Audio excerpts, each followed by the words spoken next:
Rol por 140 países, 24 de diciembre de 2025.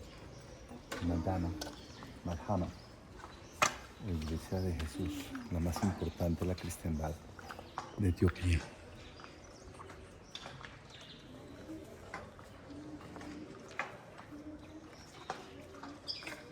Savior of the world, or Beta Madhani Alam, or House of Savior of the world. Dice Estefano el guía que esa iglesia se llama así. Esta es la iglesia más importante de la cristiandad de Etiopía, que es mucho más antigua que la cristiandad de Europa. Ellos son un estado cristiano desde el siglo IV y son cristianos casi que desde el comienzo del cristianismo. Detrás de esas cortinas está la réplica del Arca de la Alianza, que la original, según ellos, está en Aksum, a una hora en avión de acá, que se la trajo Menelik, el hijo que tuvo Salomón con la reina de Saba cuando fue a visitarlo. Dice la Biblia que Salomón engañó a la reina de Saba para seducirla, le dio cosas picantes para que tuviera que ir por agua y aprovechó esa oportunidad para seducirla, y de ahí nació Menelik. Menelik después vino acá, fue allá y trajo acá el Arca de la Alianza. Ellos dicen que la tienen conservada. Hoy es 24 de diciembre del 2025, o sea, la Navidad occidental, pero para ellos la Navidad es realmente a partir del 7 de diciembre. Esta iglesia es la iglesia monolítica más grande del mundo y es la práctica religiosa continua de mayor permanencia en la historia de la humanidad en términos de ritos y de lugar. Son las 6 de la mañana, ya son las 6:20. David Roll por 140 países. Estamos en la Libela, Etiopía, África. Y ese señor pasa allá porque es el sacerdote donde está la réplica del arca.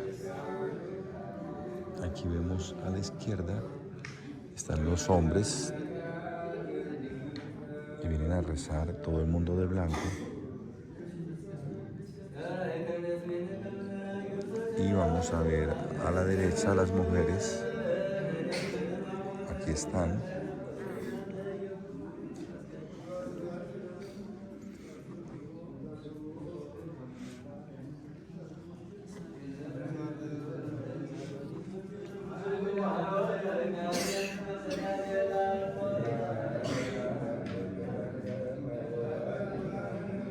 Aquí están las imágenes.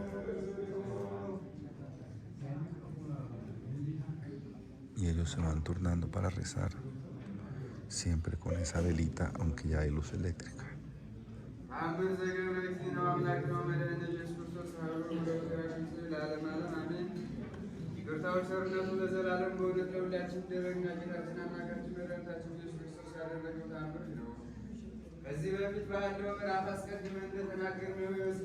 Ellos besan las paredes.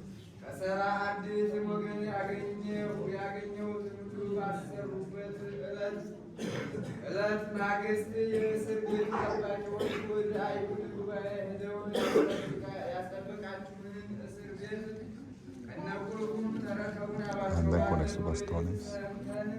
ሰምተነዋልና አይተነው የማናውቀው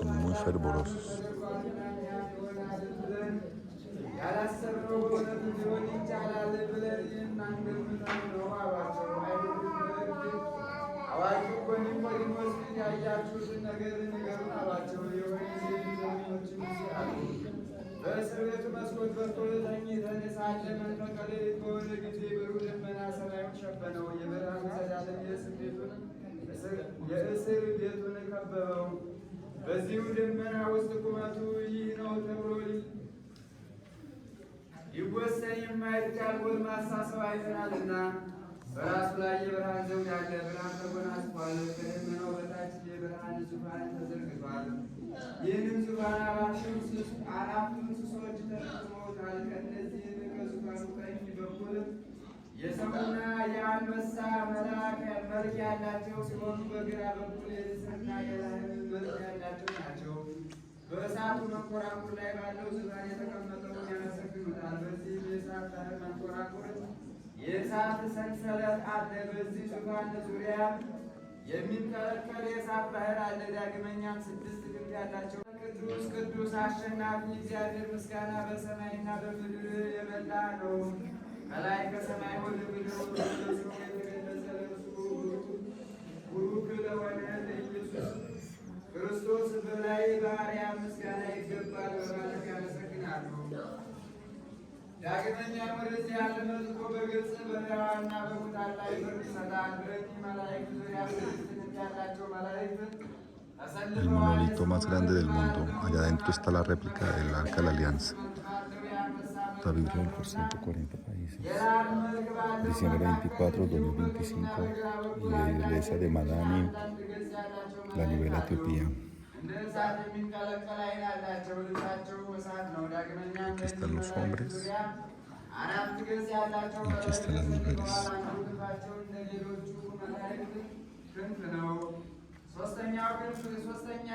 ሶስተኛው ክንፍ ያላቸው ሌሎች መላእክት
Yeah.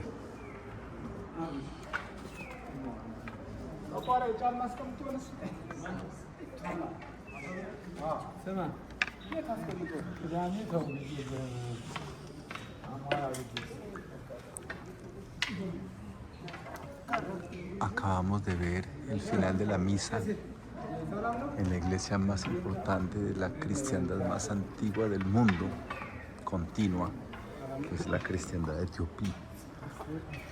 Casi poco después del tiempo de Jesucristo empezaron a venir los cristianos por aquí, pero en el siglo IV se volvió el estado oficial cristiano por unos peregrinos que fueron secuestrados en un barco y lograron convencer al rey de volverse cristiano. La iglesia cristiana de Etiopía. Aquí estamos sentados ya viendo la gente saliendo de la misa. Entonces la iglesia de Egipto, la iglesia copta, digamos que le dio como la bendición a esta, y ya esta fue independiente.